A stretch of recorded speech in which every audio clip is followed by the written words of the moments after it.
On va maintenant définir l'énergie magnétique d'un circuit seul. Alors pour cela, on considère un circuit seul parcouru par un courant d'intensité I. L'énergie magnétique de ce circuit est exprimée en fonction de l'inductance propre du circuit et du courant par la relation W, indice M, égale à 1/2 de LI au carré. On peut aussi l'exprimer en fonction du flux propre du circuit et de l'intensité du courant I. Et on écrira aussi que W est égal à 1/2 de phi I. Où phi, qui est égal à LI, avec L c'est l'inductance propre du circuit, et I c'est l'intensité qui circule dans le circuit. Donc phi est le flux propre à travers le circuit créé par le courant I. L c'est l'inductance propre du circuit. Alors dans le système MKSA, l'énergie magnétique est exprimée en joules, l'inductance propre en henry, l'intensité du courant en ampères et le flux en Weber. Maintenant, on va définir la densité volumique d'énergie magnétique. On va tout d'abord la définir dans un cas particulier, celui d'un solénoïde cylindrique. Alors, on considère un solénoïde cylindrique. On va supposer de longueur infinie, de section S et de longueur L. Et il contient N spires circulaires parcourues chacune par un courant d'intensité I.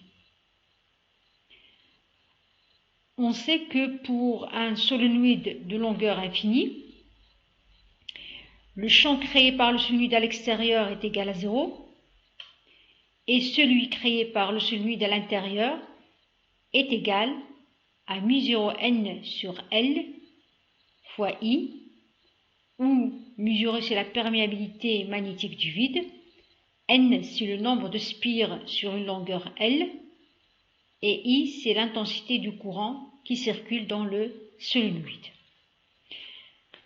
Alors, avant de déterminer la densité volumique d'énergie magnétique, on va tout d'abord déterminer l'expression du flux propre à travers le solénoïde du champ P.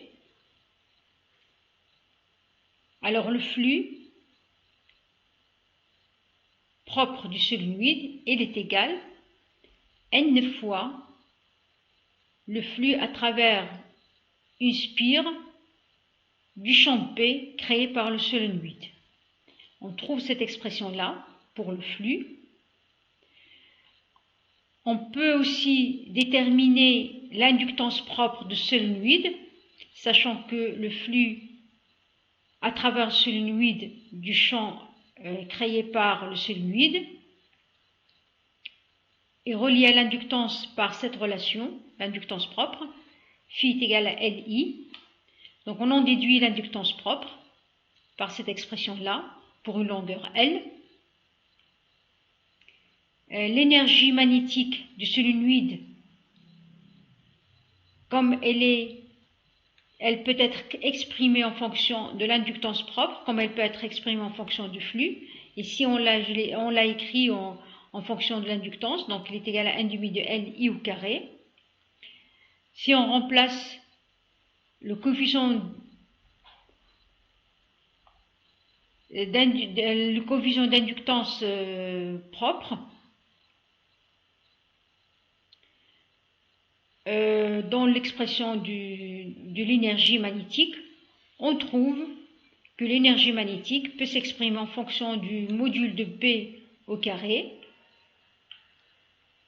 Alors, mu0 c'est la perméabilité magnétique du vide, V, ici c'est le volume du solenoïde où règne B, et on en déduit la densité volumique d'énergie magnétique dans le solenoïde où règne le champ B sous cette forme-là, donc dW sur dV est égal à 1,5 de B carré sur mu0. Ce résultat étant établi dans le cas particulier du solénoïde, d'un solénoïde supposé infini, on peut le généraliser pour n'importe quel circuit plongé dans un champ d'induction magnétique B. Et on en déduit que dans un élément de volume dV existe donc est contenue une énergie dW, et on écrit donc la densité volumique de l'énergie, ou encore l'énergie magnétique par unité de volume est égale à 1,5 de B carré, avec B c'est le module du champ d'induction magnétique, sur mu0. On peut, à partir de cette relation, dans le cas général, parce que dans le cas général, B n'est pas constant, comme le cas de solénoïde. Alors dans le cas général, B n'étant pas constant, donc on ne peut pas le faire sortir de l'intégrale, mais on peut déduire donc, de cette expression infinitielle, donc de la densité volumique de l'énergie magnétique, exprimée en fonction du module au carré du champ d'induction magnétique, on peut déduire l'énergie magnétique qui existe dans un espace, dans un volume, par cette expression-là. Donc c'est l'énergie magnétique localisée partout où se trouve un champ d'induction magnétique B.